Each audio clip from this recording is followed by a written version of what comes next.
காத்து வாக்குல 2 காதல் படத்துல நடிச்சவங்களுடைய சம்பளம், படத்தோட தயாரிப்பு செலவு, மொத்த வசூல் என்னங்கிறத பார்க்கலாம். கதாநாயகன் விஜய் சேதுபதி சம்பளம் 8 கோடி, கதாநாயகி நயன்தாரா சம்பளம் 5 கோடி, இன்னொரு கதாநாயகி சமந்தா சம்பளம் 2 கோடி, இயக்குனர் விக்னேஷ் சிவன் சம்பளம் 2 கோடி, இசையமைப்பாளர் அனிருத் சம்பளம் 3 கோடி, மற்ற நடிகர்களின் சம்பளம், டெக்னீசியன் சம்பளம், மேக்கிங் காஸ்ட், பப்ளிசிட்டி செலவு, இன்ட்ரெஸ்ட் எல்லாம் சேர்த்து படத்துடைய பட்ஜெட் 35 கோடி. படத்துடைய பிசினஸ் 45 கோடி. தயாரிப்பு நிறுவனமான 7 ஸ்கிரீன் ஸ்டுடியோஸ்க்கு படம் ரிலீஸ்க்கு முன்னாடியே 10 கோடி டேபிள் ப்ராஃபிட்டாக வந்திருக்கு. படம் ரிலீஸ் ஆன ஒரு வாரத்தில் 24 கோடி ரூபா கலெக்ஷன் பண்ணியிருக்கு. கடைசியாக இந்த படத்தோட மொத்த வசூல் 48 கோடி. ஆந்திரா, தெலுங்கானா, கேரளா இந்த இடங்கள் தவிர்த்து மற்ற எல்லா இடங்களிலும் டிஸ்ட்ரிபியூட்டருக்கு இந்த படம் லாபத்தை தான் கொடுத்துருக்கு. விஜய் சேதுபதி, நயன்தாரா, சமந்தா, அப்புறம் அனிருத்தோட மியூசிக், இதுக்காகவே இந்த படத்துக்கு கொஞ்சம் எதிர்பார்ப்பு அதிகமாகவே இருந்துச்சு.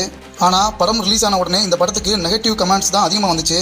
இருந்தாலும் இந்த படம் ரிலீஸ் ஆன டயத்தில் பெரிய படங்கள் எதுவும் வராததுனால இந்த படம் கமர்ஷியலாக ஹிட் ஆயிடுச்சு.